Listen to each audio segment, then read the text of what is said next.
Hello, everyone. Welcome to the show. And before we get into it, I want uh, I want you to subscribe to the show. I want you to like it.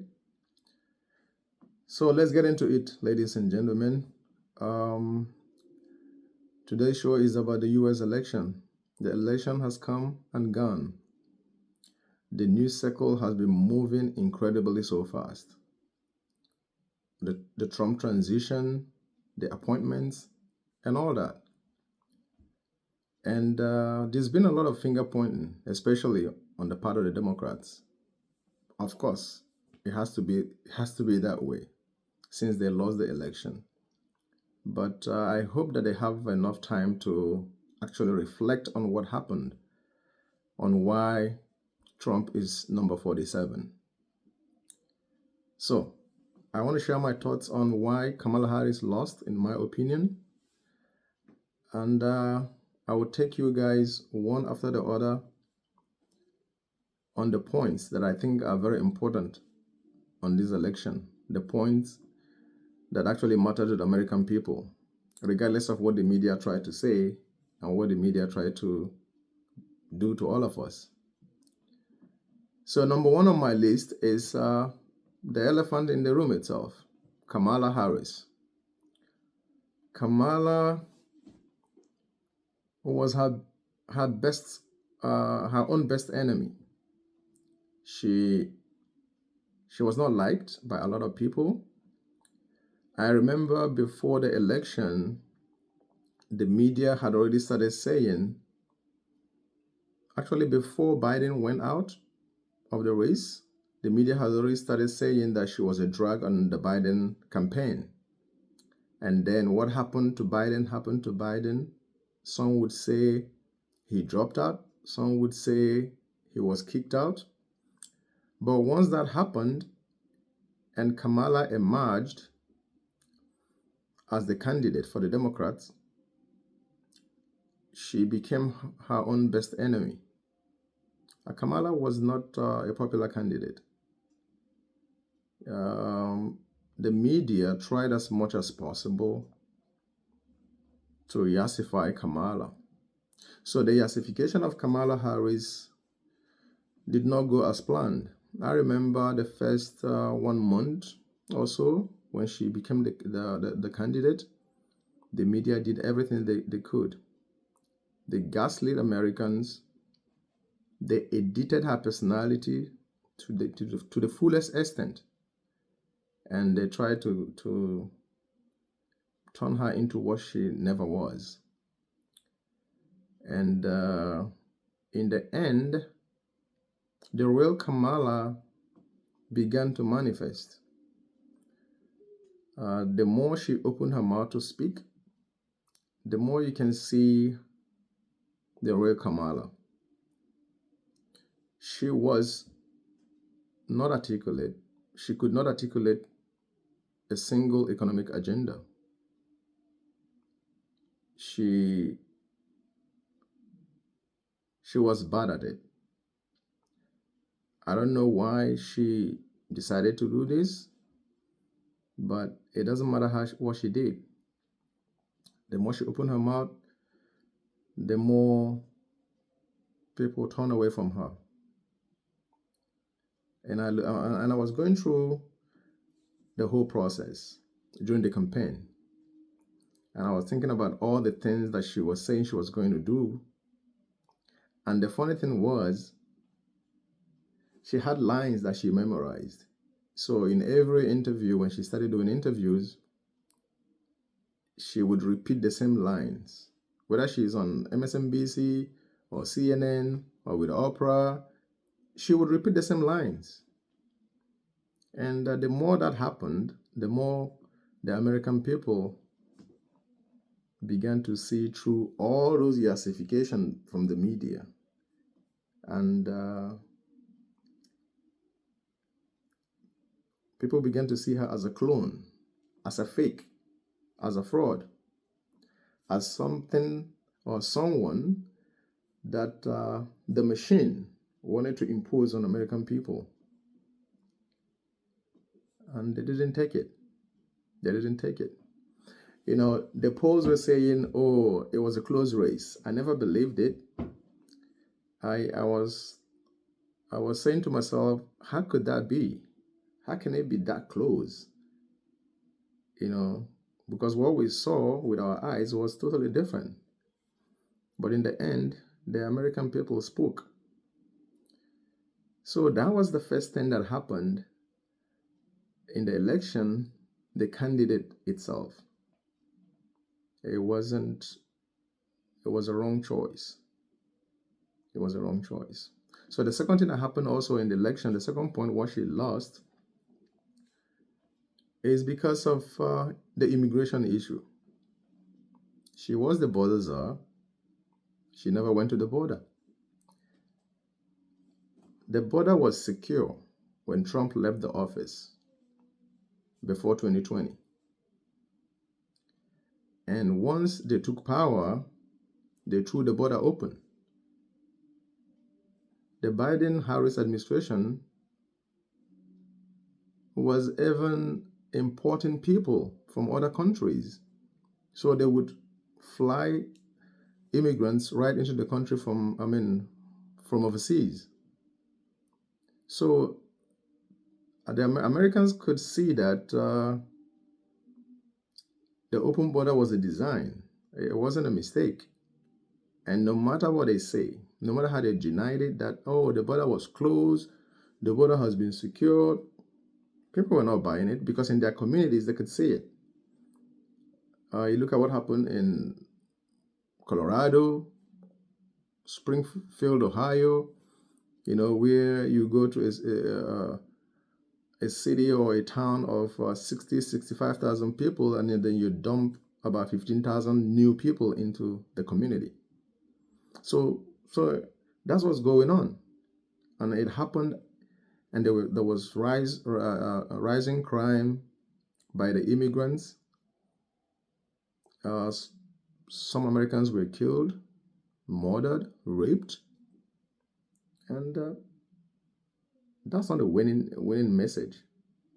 So it doesn't matter what anybody tried to say. And to be honest with you, the media did a lot to sway public opinion, saying that the border was okay until when it was impossible to bury the story. So that's number 2 item that I think cost the Democrats the election. Number 3 item on my list is the economy. The economy is huge. Inflation was over the top. Prices were very high and still high. And even though they keep saying, oh, the inflation is down, it doesn't matter what they say, because when you go to the stores, the prices of egg, bread, whatever it is, bacon, whatever it is at the stores, were very, very high. And Americans could feel that. So their pocketbook was saying something else. So it doesn't matter what anybody says, they knew the economy is in trouble. The interest rates are very high. Businesses were already closing, and new businesses cannot access capital. You're a business owner, you can't get the loan. When you find one, it's 10%, it's 9%, it's 11%. Businesses can't survive on that. So it doesn't matter what anybody said.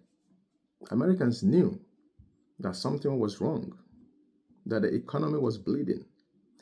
And what wasn't the whole scenario was that they had the experience of the Trump era, and they are now living through the Biden era. So they can compare the two. And they knew that when Trump was there, gas prices was very low. Everything was low. Inflation was about 1.4%. So it's easy to make a choice on that. So that was number two item, the economy. Like they say, is the economy stupid? Economy wasn't stupid, and American people were not stupid. So I give them a lot of credit for turning it around. But that being said, there's still a lot of people who voted the way they voted because maybe to them it's just a habit. They just have to vote the way they've been voting. But a lot of people shifted. If you look at the whole electoral landscape, it shifted right. Almost all the states shifted right to Trump. From deep blue New York, New Jersey, if you look at Massachusetts, you look at Chicago, almost everywhere across the country shifted right. So because people were discontented by what the Democrats were doing and selling. So that's number three items on my list. The fourth item, why Kamala lost, in my opinion, is the wokeism. So I was listening to the Piers Morgan show the other time, and there's still a lot of Democrats saying that there's no issue with wokeism, that the culture war is not the issue. But a lot of Americans, I know a lot of families who could no longer tolerate that. The transgender madness, the tampons in boys' bathroom, boys playing in girls' sports, men playing in women's sports, depriving women of scholarships, and all whatnot. People were not buying that. That's not normal. So wokeism was central to most people. The culture war went too far with the Democrats, with the far left. So the far left took it to a whole different level. And people came out and said, enough is enough. I know people that voted solely on wokeism. They voted against the Democrat based on woke. They didn't care about any other thing. They just focused on woke, and they've had it. And these are people who have always voted Democrats all their life. So they saw it and they said, no, that's enough. We're not doing this anymore. So woke, it's a big factor. It was a big factor in this election. And I hope that the Democrats, the left, will make a U-turn. I hope they do. If they don't, the country will continue to shift right, and they have themselves to blame. And many people and more people keep leaving the Democratic Party. There's been a seismic shift with the Hispanics. The blue-collar worker, the working class had all moved. And that is one central thing that Trump had done with the Republican Party. The Republican Party is no longer the party of the elites. It's no longer the party of the military-industrial complex. No. The Republican Party right now is not a party of the working class, a party with different kind of coalition. So that's what's going on in America. That's what is going on. And the fifth item on the agenda, in my opinion, is the rise in podcasting. Social media is king right now. So you look at Joe Rogan, Piers Morgan, Megyn Kelly, Dr. Truly, the PBD podcast. It's a whole lot out there. So people now can look at the the news from different angles. They can source information no longer from the mainstream media, but from everywhere. And the more that happens, the more the popularity of the mainstream media goes down. They still try to gaslight the people, but the people are doing better in educating themselves. But the one that's the people that fall the victim the most are low information voters. People who solely watch CNN, MSNBC, ABC, NBC, and all that. So people who diversify their information source, they have more information. So that's what's going on. The podcasting age, social media age has dealt a significant blow to the mainstream media. So people are now able to inoculate themselves from media propaganda, so to speak. So that did a number on the Democrats in this election. And I think that trend will continue also going forward, because it is just the age that we're in. The information age has shifted. And the last item, number 6 in my opinion, why Kamala Harris lost the election, is the decrease in mass mail-in ballots. Mass mail-in ballots or mail-in ballots decreased up to 70% nationwide in this election. So you didn't have a situation whereby all of a sudden, like millions and millions of mail-in ballots came in. That means opportunities to harvest ballots was significantly lower. So you don't see a lot of the battles on signature verification here and there. It didn't happen so much. And that kind of took away the controversy in the outcome of the election. So I think those are the main issues, in my opinion, that affected the outcome of the election. So guys, I want you guys to let me know what you think. Let me know what you feel about my opinion on the outcome of the election. Drop your comment in the comment section